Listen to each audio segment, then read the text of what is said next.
11 armed men stand in a circle and not one of them moves.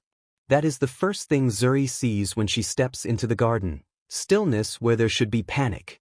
Torchlight cuts the cold Seoul air. Broken glass. Spilled wine bleeding across white marble like something irreversible.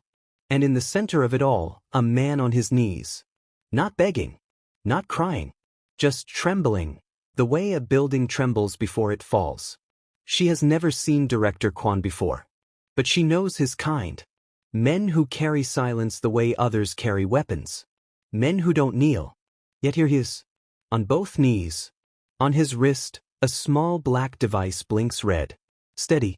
Patient. Like a countdown no one understands. One of the guards notices her. Don't come closer. His voice breaks at the edges, fear wearing the costume of authority. She stops. She looks at the device. Then at the man. His eyes find hers across 12 feet of terrible silence. They are not the eyes of power. They are the eyes of someone running out of time. Her hand moves toward her apron pocket. She doesn't know that touching him could cost her life. Before we go further, if you're watching this for the first time, welcome. This channel tells stories that don't let go.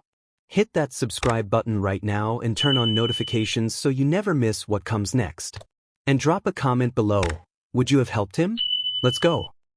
Zuri Adeyemi came to Seoul with $40, a work permit, and a suitcase with a broken wheel.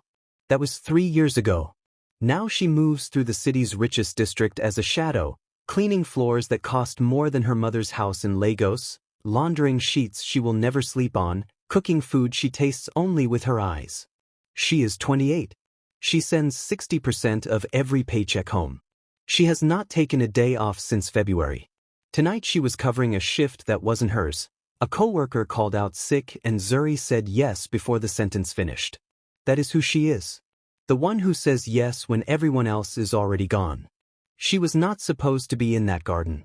She was taking the service shortcut between the east wing and the supply closet when she heard the silence. Not the silence of peace. The silence of held breath. She knows the difference. She grew up in neighborhoods where certain kinds of quiet meant run. Where stillness before an act of violence has its own specific texture, thick, electric, irreversible. She hesitates. 1 second. Just one. Then she decides to help, not knowing she just stepped into a deadly game. She kneels beside him before the second warning reaches her ears.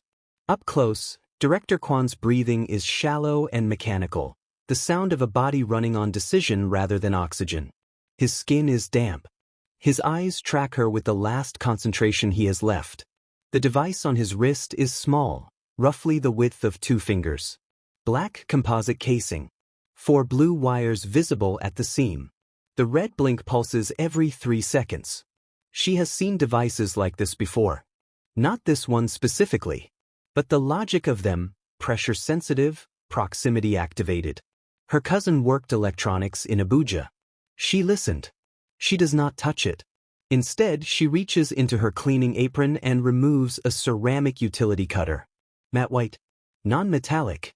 She uses it to open supply cartons on long shifts. Tonight it has a different purpose. She positions the blade at the strap junction, not the device itself. The leather band. She breathes out slowly. The garden holds its breath. One guard takes a step toward her. Don't. She cuts. The band snaps. The device hits the marble with a sound like a single raindrop. The blinking stops. Director Kwon gasps back to life, but something is still very wrong. For 3 seconds, the garden exhales. Then the head guard's radio crackles and every face changes. Zuri watches it happen. The shift from relief to something colder. The guards aren't relaxing. They are recalibrating. Their hands drift back toward their weapons with the quiet precision of men receiving new instructions. Director Kwon grabs her wrist. His grip is weaker than she expected. The grip of a man spending the last of something. He pulls her closer and his voice arrives at barely a whisper. Toxin, he says. Already in. She looks at his eyes. The pupils are uneven, left larger than right. His lips are slightly blue at the corners. His pulse, when she presses 2 fingers to his neck, stutters like a sentence that keeps losing its word. She has seen this before too. Not poison specifically, but systems in collapse. The particular way a body starts to negotiate with itself about what it can afford to keep running. How long ago? She asks. He doesn't answer. He doesn't know. She stands. She looks at the guards. 11 men and not one of them trained for this. Trained to protect power, not to preserve a life. Guns begin to turn. She didn't save him. She only made herself the next target. Still here? Good, because this story is just getting started. If you haven't subscribed yet, do it now. And comment below, do you think Zuri makes it out alive? Tell me what you think. Stand up, she says. Not a request. He tries. His body disagrees. She hooks one arm under his and takes his weight without asking permission, and the dynamic between them rearranges itself completely in that single motion. She moves. 3 years of this district. 3 years of service corridors and maintenance tunnels and the hidden geography of wealthy spaces, the routes that exist so that people like her can remain invisible to people like him. She knows everyone. She steers them left at the garden wall. Through a utility door that only opens from inside. Down a concrete stairwell that smells like cold air and rubber seals. Behind them, shouting. Radios. Footsteps separating in the wrong direction. Where are you taking me? He breathes. Somewhere they won't look, she says. You don't know. I know this building better than you do. He goes quiet. She adjusts his weight on her shoulder. He is heavier than he looks, or she is more tired than she admitted. Either way, she doesn't slow. Halfway down the tunnel, he asks, "Why are you helping me?" She doesn't answer immediately. Then, because you were still trying to stand. They escape, but someone is already tracking them. The maintenance room is small, cold, and unremarkable. A single bulb. 2 pipes running the length of the ceiling. An old workbench pushed against the east wall. She props him against it and checks his pulse again. Slightly stronger. The toxin is working slowly, which either means a low dose or a delayed mechanism. Either answer buys time. Not much. He pulls out a phone. His hands are shaking but his eyes are sharp. He dials. 3 seconds. The line connects. It's me. His voice is flat. Controlled. Whatever he feels does not reach his tone. The device was activated at 2200. Someone gave the sequence. The pause. I need the location of the interior access logs. Send it to the secure drive. Another pause. Much longer. His face changes. Not dramatically. Not theatrically. Just, something behind his eyes goes out. Like a room where someone turned off a light they will never turn back on. The line goes dead. He lowers the phone slowly. Zuri watches him. What happened? She asks. He doesn't answer for a long time. When he does, his voice arrives from somewhere much further away than the room they are in. The man I trusted most wanted me dead. She smells the smoke first. It arrives before the sound, thin, chemical, deliberate. Not the smell of accident. The smell of instruction. Move, she says. He pushes off the workbench. Better than before. Adrenaline doing what medicine would take longer to accomplish. They reach the secondary exit just as the heat becomes visible, orange at the edges of the door they came through, spreading with the efficiency of something planned. Whoever set this fire understood the ventilation system. It is not burning randomly. It is sealing routes. She kicks open the emergency panel in the east wall.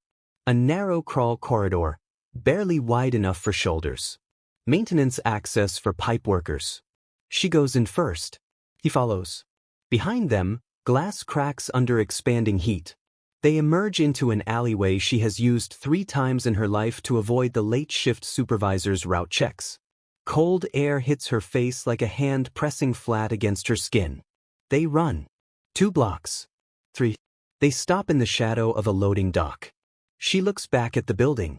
The upper floor of the maintenance wing is orange against the Seoul skyline. Her hands are shaking now for the first time. Saving him just turned her life into a target. We are deep in this now. If this story has you locked in, subscribe, like this video, and share it with one person right now. Comments keep this channel alive.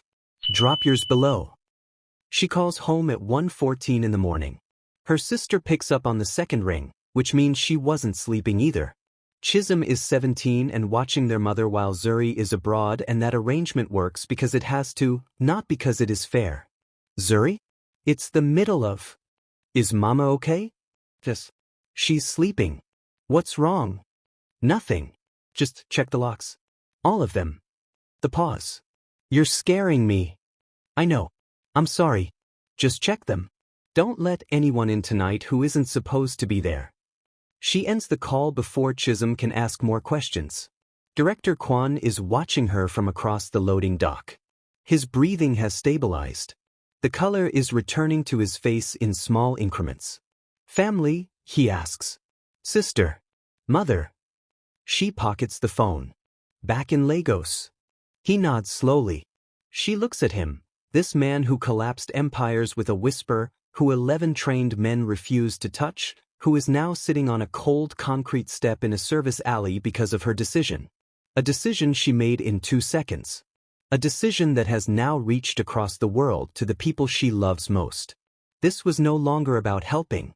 It was about surviving what she started. He gets the name at 3 a.m. It comes through a burner channel, a contact 2 layers removed from his inner circle, someone who owed him a debt old enough to still matter. The name arrives in 4 characters. Initials and a floor number. 18th floor. His second in command. 8 years. Every significant decision since the organization's restructuring. Every move vetted, every rival mapped, every route planned, together.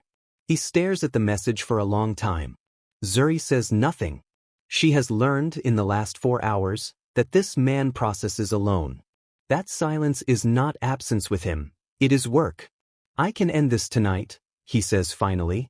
I have people who will move on my signal. 1 call. She looks at him. And then what? Then it's finished. For who? He doesn't answer. For who? She repeats. Because from where I'm sitting, finished just means the next version starts. He looks at her for a long time. The city hums outside. Distant sirens. Wind against concrete.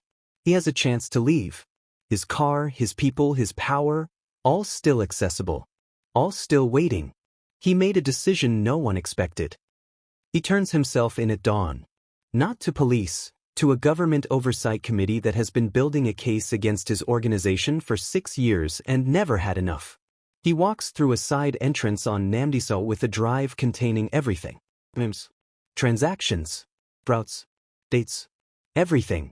It takes 11 minutes for the story to break. Zuri watches it from a small cafe 3 blocks away on her phone. A cracked screen, weak signal, both hands wrapped around a paper cup of coffee that is already going cold. She doesn't feel like a hero. She feels like someone who ran very fast in the dark and somehow did not fall. A government liaison contacts her 2 hours later. Relocation assistance. Full documentation. A formal acknowledgement, off the record, carefully worded, that she had cooperated with an active investigation. She reads the message twice. Then she books a flight home. She hears footsteps behind her as she stands. She turns, but there is no one there. Just Seoul. Just morning traffic. Just the ordinary sound of a city that doesn't know what almost happened inside it last night. She picks up her bag and walks toward the exit. The most feared man in the city didn't repay her with money. He repaid her with something far more dangerous, change. If this story moved you, subscribe, hit the like button, and leave a comment below. Tell me, did director Kwon make the right choice? Your comments mean everything. Share this with someone who needs to hear a story like this today. See you in the next one.